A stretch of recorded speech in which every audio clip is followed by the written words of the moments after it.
ಏನು ಹೇಳ್ತಾನೊಬ್ಬ ಕವಿ, काशी कला जाती मथुरा मस्जिद होती, अगर शिवाजी न होता तो सबका सुन्नत होती. ನಾ ಯಾರಿಗೂ ಅಂಜೋ ಮಗ ಅಲ್ಲ. ನೀವು ಟಿ ವಿ ಒಳಗ ಪೇಪರ್ನಾಗ ರೊಕ್ಕ ಕೊಟ್ಟು ನೀವೇನು ಕಿಸಿದ್ರು ನನಗೇನು ಕಿಸಿದಾಗೋದಿಲ್ಲ. ನಾ ಹಿಂಗೆ ಇರಾವ. ಒಂದು ದಿವಸ ಕರ್ನಾಟಕದ ನಂಬರ್ 1 ಆಗವನೇ, ಬಂಜಾರ ಸಮಾಜವನ್ನು ಎತ್ತಿ ಹಿಡಿಯವನೆ. ನಾನು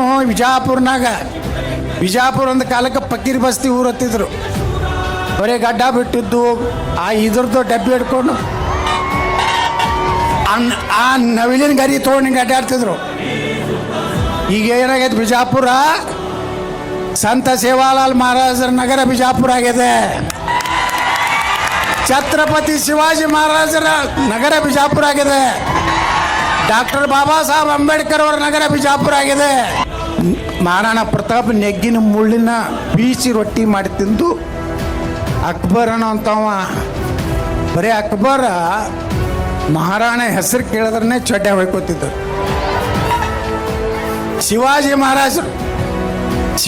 ಮಹಾರಾಜರು ಈ ದಕ್ಷಿಣ ಭಾರತದಲ್ಲಿ ಹುಟ್ಟಿರ್ಲಿಲ್ಲ ಅಂದ್ರೆ ನಾವು ಯಾರೂ ಹಿಂದೂ ಇರ್ತಿದ್ದಿಲ್ಲ.